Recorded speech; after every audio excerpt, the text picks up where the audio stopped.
Ya, bueno, ya que se calle a ver, esta entrada al estamos, programa. no, que la gente sepa por qué estás buscando pleito en este momento. No, yo que lo no. sepa. El que usted hace es tratar de minimizar y ridiculizar a su servilleta con nuestros invitados. Qué bueno que Virginia, hermosa mujer, lo puso en su lugar. Y luego llega el tocayo con su mirada crítica y lo remata a usted, don Polo. Vámonos a la Ay, las miradas críticas de don Gerardo Pérez Muñoz. Primero, por supuesto, gracias Gerardo. Vamos a agradecer a quienes hacen posible este preciosísimo trabajo que estamos encantados de hacer, Gerardo. Y nuestra audiencia. Por supuesto, ya les iremos compartiendo cómo se han ido incrementando las visitas, las descargas, los likes al programa. Primero, por ustedes, Gerardo. Y nuestra audiencia. No, por eso. Pero la audiencia valora Claro. Sí, pero si no tuviéramos estos colaboradores, no tendríamos la audiencia que vamos ganando poco a poco. Claro. Gracias. Pero, antes de ello, por eso, cuando usted estuvo ausente por su viaje, 3 veces intentaron tirarnos. Nos hackearon, pero salvajemente. Por fortuna, el jefe de producción, don Héctor Marín, logró salvar el escollo, pero 3 veces hace nos 8 tumbaron. días. Incluso estaba don Gerardo Pérez Muñoz, y él lo vio, porque pensaban nuestra audiencia decir que estamos, porque de momento salíamos del aire, y estaba él cuando lo vivió en carne propia. Entonces, nos da gusto que lo hayan hecho, porque eso quiere decir que alguien está molestando. A alguien no le está gustando lo que aquí se dice, porque aquí se dice lo que en conciencia, con la experiencia propia de cada uno de ustedes, lo que el corazón les dice que hay que decir, se dice, porque no tenemos compromisos. Y con respeto además. Claro. Gracias, Bimatec, mi querido Vicente Aguirre. Gracias, San José Actipan, Jorge Espina, Publixi, María García. Linden, Inmobiliaria, José Luis Linden. Plaza Dorada, Blanca Peralta. Flor de Aloe, Ángel del Castillo. Welldent, Odontotecnia Avanzada, Sarquís Mena, Holiday Inn Finza, Alfonso Gómez Quintanar, Pollo Feliz, Arnoldo de la Rocha y Mangueras y Conexiones, Gerardo Navarro. Maco, sí señor. Vámonos con don Gerardo Pérez Muñoz. ¿En qué está enfocada hoy la mirada crítica, mi querido Gerardo? Que antes de que dé la entrada dice que estaba muy a gusto en su ausencia de usted porque podemos hablar bien. Yo no he dicho nada. A ver, eso lo dijo en a la emisión pasada ya que nos pedía. Yo no tengo ningún inconveniente, ni soy tan tonto para sentirme ofendido. No, ninguno. Yo con todo gusto te puedes quedar. Los Gerardos. Ya lo hizo con Virginia. No, ya me estaba levantando porque Virginia dijo no. Y lo sentó. No, me senté yo porque tengo dignidad.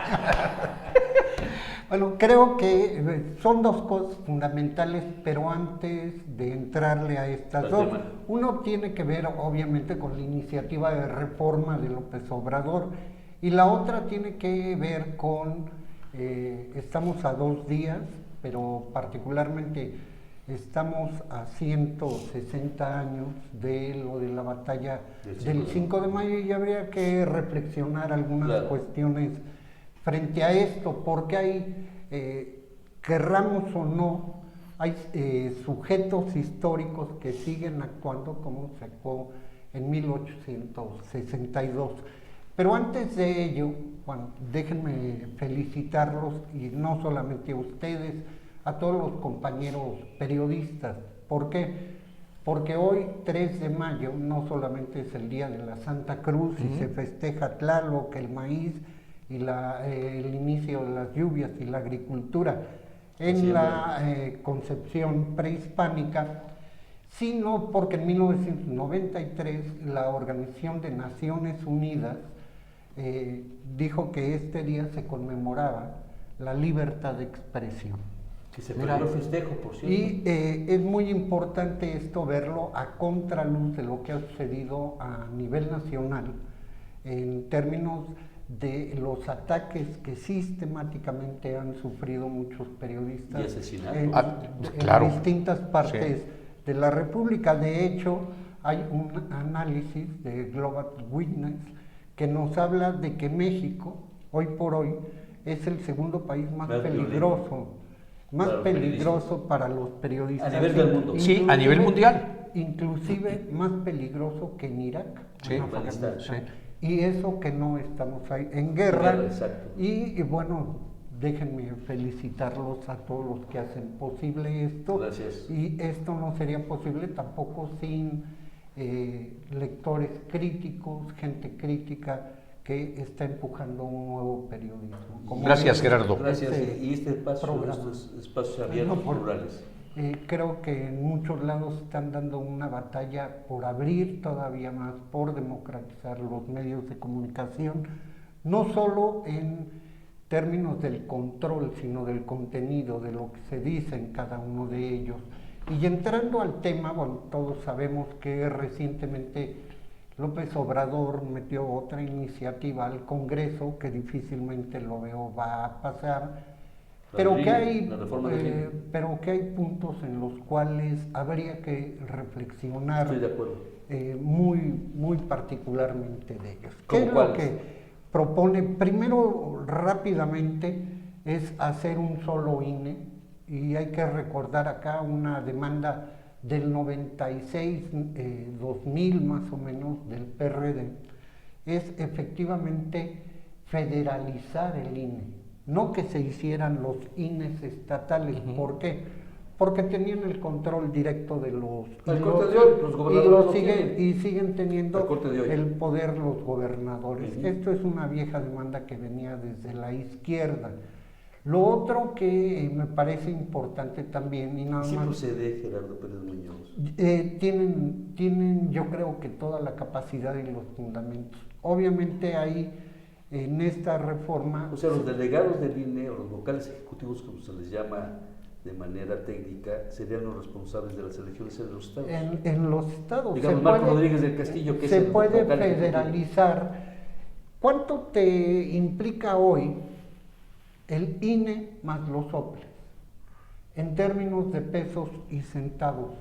Más de cerca de 70,000 millones. 62,000 millones. 63,000, pero ya cargando otros datos que son las prerrogativas estatales a los partidos, te da arribita de 72,000 millones de pesos. Entonces creo que esto es factible.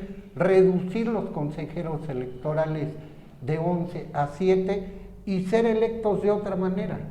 Todos sabemos cómo han sido electos los consejeros electorales desde el nuevo INE, IFE, con José Goldenberg, Karakowski. Fue un acuerdo entre partidos. Popular. Sí, en la cúpula. Y lo otro que también vale la pena acá, que es una propuesta, pero que va junto con, es el quitar los distritos electorales. Y es por una... Sí, no se distorsiona en todo, Gerardo. No, y ahí voy. Tanto en Chile como en Argentina se llama lista única, o en Italia, por si queremos irnos a otro país. Europa. Es una lista única en donde tú eliges a tus representantes. Es una ficción y todos lo sabemos, que los diputados realmente correspondan a un distrito electoral. Eso es una ficción de hace mucho tiempo. Y ha sido así, ni siquiera consultan y la reducción también de diputados. Bueno, eso sí, pero a ver, este listado único no lleva a monopolizar al jefe del Ejecutivo en turno. No, porque ahí pueden las dos fuerzas, lo que hacen es reducir a las fuerzas.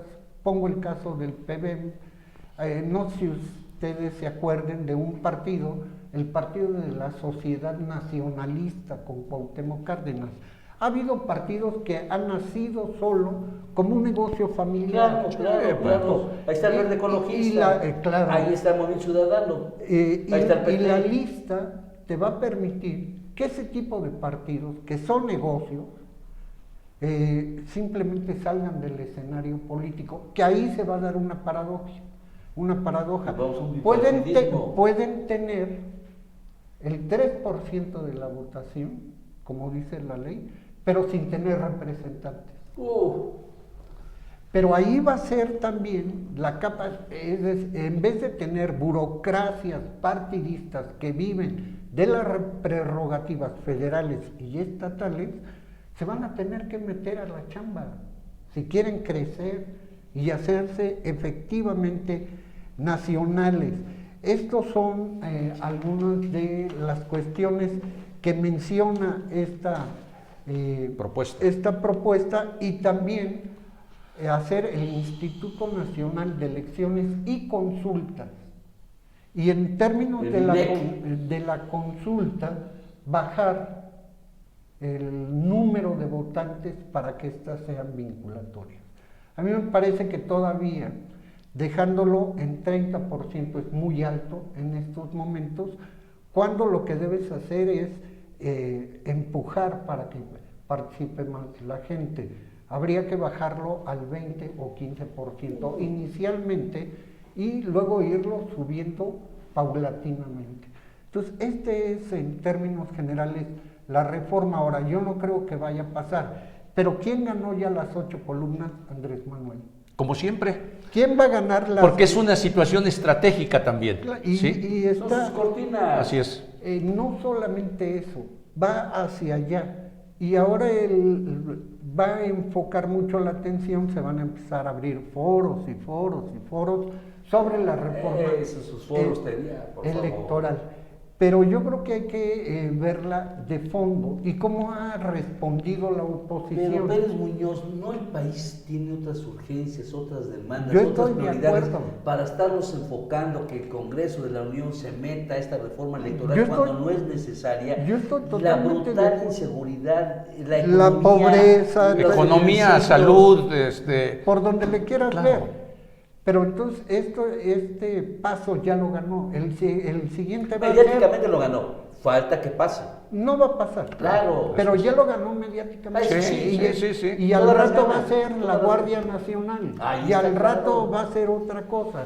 Y va a traer a la gente así hasta que destape al tapado. ¿Para usted quién va a ser? ¿Quién es el ¿Quién tapado? sabe? Bueno, ya se destapó Ebrard. Yo creo que está entre Ya se destapó Marcelo, Ebrard. Es decir, no es que se haya destapado. Ya dijo que sí, ¿por qué no? Claro. Sí. Está entre Marcelo, Claudia y Adán Augusto. No hay más. ¿Para usted quién va a ser? A mí me encantaría Marcelo Ebrard. Dentro de de las tres opciones, Marcelo Ebrard. Yo me reservo mi opinión. El voto secreto. No, porque en realidad creo que para resolver los grandes y graves problemas, para citar al clásico, nacionales, no pasa por un proceso electoral. Acá se requieren reformas de fondo, como cuáles. Un incentivo o una señal para mí importante hubiese sido la abrogación, derogación o reforma a la ley minera. No se va a dar. Sí. La ley general de aguas. No se va a dar. Una ley que hoy por hoy, como se está viendo a nivel mundial y particularmente en México, que nos pone entre uno de los primeros países con el mayor índice de polarización social, de extrema pobreza y riqueza.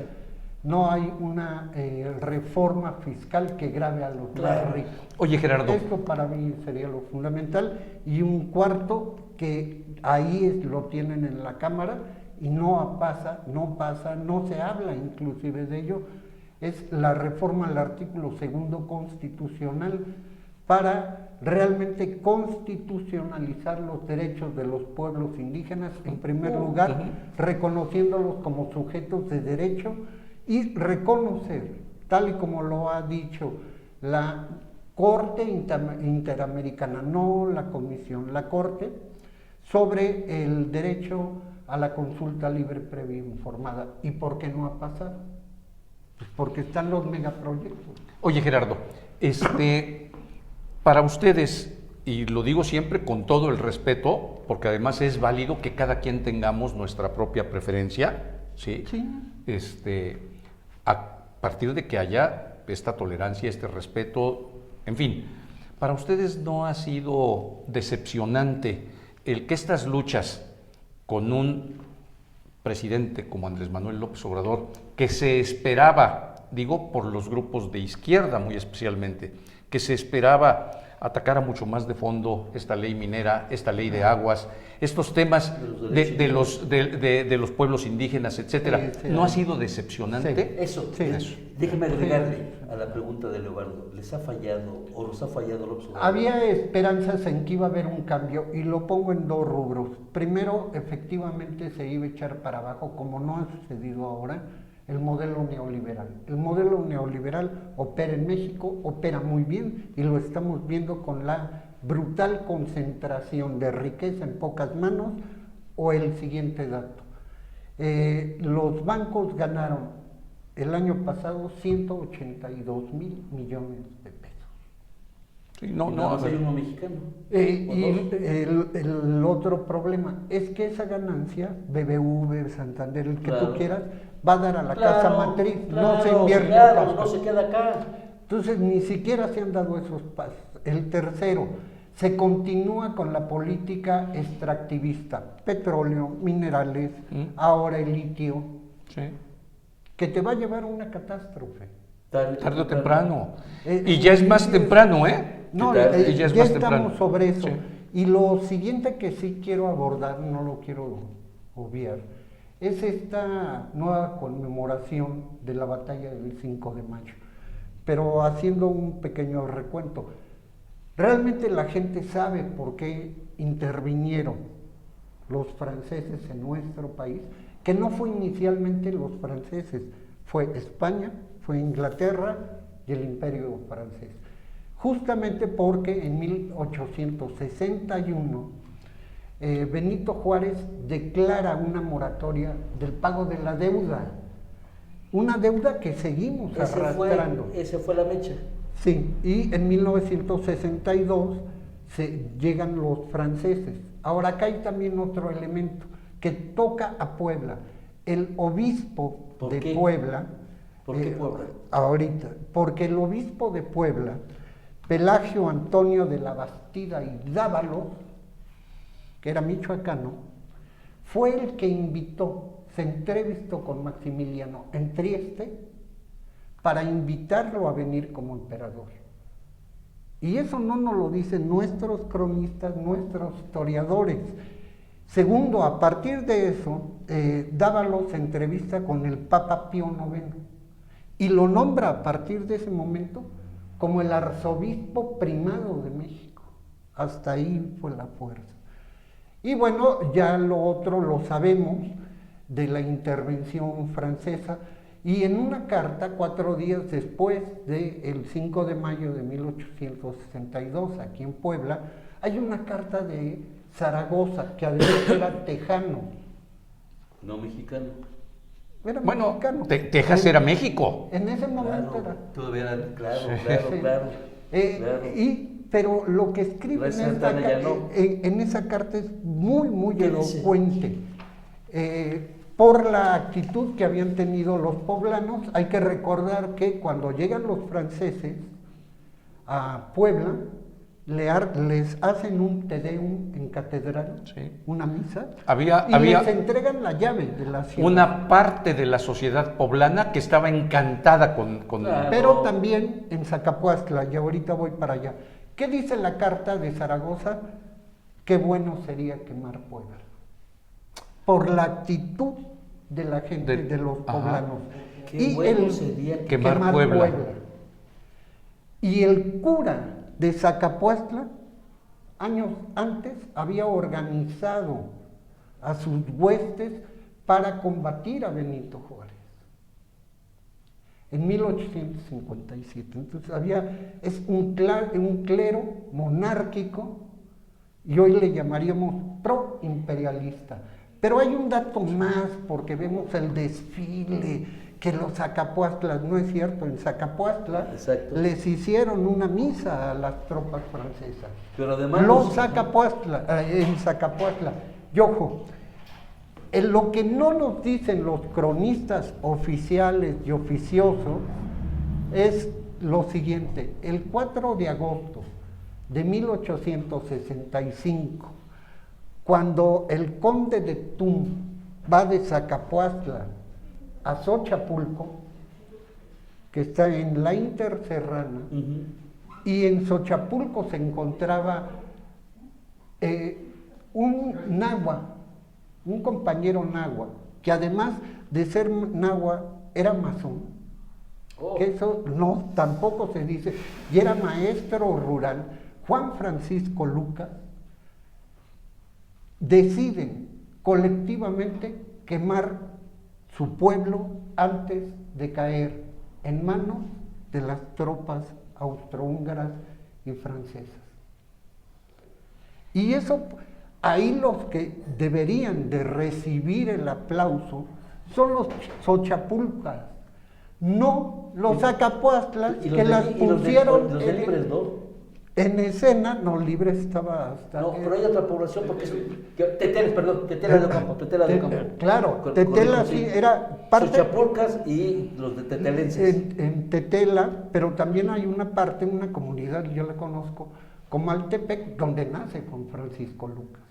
Pero era una comunidad náhuatl, es una comunidad náhuatl, que además, es importante que lo menciones, porque en Comaltepec estuvo como maestra rural una premio Nobel de literatura en 1945. Ella era chilena, vino, se entrevistó con Vasconcelos, la mandaron a la sierra, a Comaltepec. Se llamaba Gabriela Mistral. Y para cerrar... Oye, pero esos datos... ¿Dónde están? ¿Por qué? Pues hay que leer. No, bueno, Criaturas pero del los que nada más Señor. leemos el libro vaquero, entiendo que tenemos que cambiar a lecturas Y más luego, serias. ¿cómo se va dando en Estados Unidos? Hacia 1967, ya Los Ángeles tenía, en Los Ángeles, 1867, había una presencia de mexicanos. Y es cuando por primera vez se conmemora la batalla de Puebla. Y luego cuando llega al poder en Estados Unidos Roosevelt, con su política de la nueva política y la fraternidad con América Latina, Lo instaura.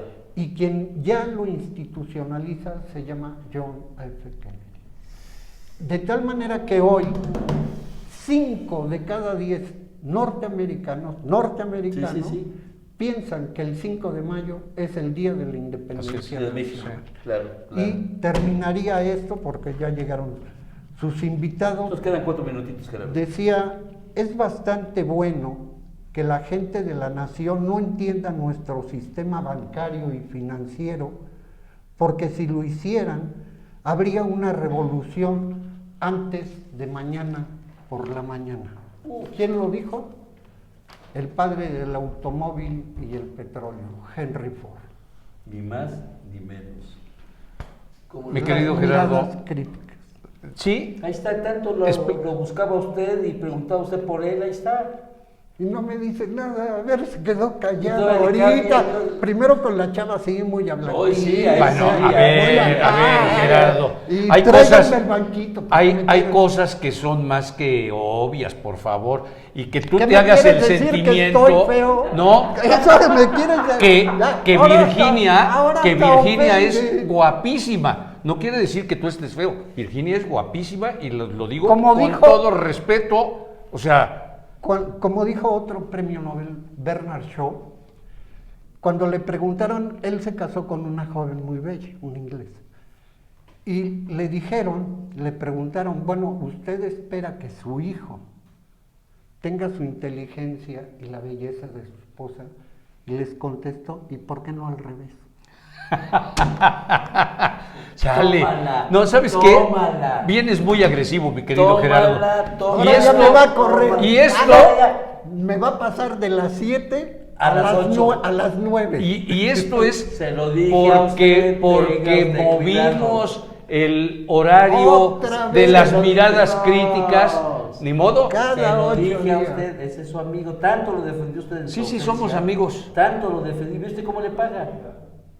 Sí, somos amigos. ¿Cuál es el problema? No, Yo creo que lo que va a pasar, perdón que nuevamente me meta, Lo que va a pasar el día jueves con la representación del 5 de mayo hay que verlo en términos de lo que planteó el filósofo y sociólogo francés en 1967, Guy Debord, que es la puesta en escena de un espectáculo. Claro. Una parafernalia. Un espectáculo que hoy por hoy lo han vaciado y que, como en 1862, hay que tomar en consideración que nada más este año cada mexicano vamos a tener que pagar 105,000 pesos para poder pagar los intereses de la deuda pública, 105,000, más lo que se agregue por la deuda que nos dejó Rafael Moreno Valle. A ver, pero y ya para terminar, nada más decir que no hay ningún país en el mundo que pueda pagar su deuda. Ninguno. Sí, pero sí. Sí, pero hay de deudas a deudas. No, pues ninguno la puede pagar. Eso, pero hay de deudas a deudas. El país más endeudado es Estados Unidos, claro. Okay, pero a ellos no les hacen firmar la carta el Fondo Monetario Internacional y el Banco Mundial, que efectivamente jodieron a México. La pequeña ¿Y yo qué culpa? Como, no, nada más ¿y yo qué culpa? Ya como estás en tu programa. Muchas gracias Gerardo. Leo. Ya, para que no se me enfurezca. Bueno, así lo dejo. Gracias a Gerardo Pérez y las miradas críticas. Quédese porque ya llegó, por fin llegó Liz Mejorada. Otra diva. Y con otro divo. No, bueno, al joven no lo conozco, Ahorita pero a Liz sí la conozco. Fue un martes de dimos. No, Sí, Sergio Vergara, Virginia Priede, Gerardo Pérez y Liz Mejorada. Por eso me cambió el horario. Por Sergio, ¿no? Y no terminas de entenderlo, ¿verdad? Si Ya, no, vámonos. Si no me peleo, A ver, me espérame, mandas a las 9 de la noche. Espérame, porque hay un par de mensajes, y de una vez, antes de que... Dice Castillo Mares que los incluye el mentiroso de Vergara Verdejo en sus planes de cultura. Bueno, ¿está bien? Está bien, venga. Y saludos a Gerardo. Gracias, Castillo Mares. Gracias por estar presente y pendiente. Gracias, Gerardo. Eso nos alimenta. Gracias. Vamos a corte y regresamos. Nada más una foto.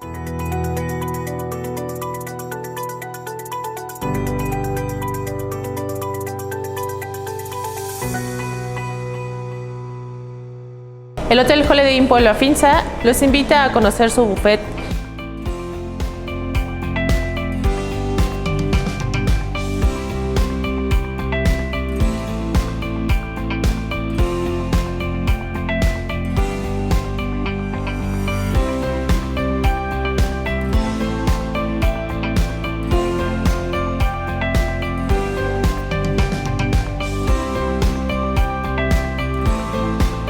Bienvenidos.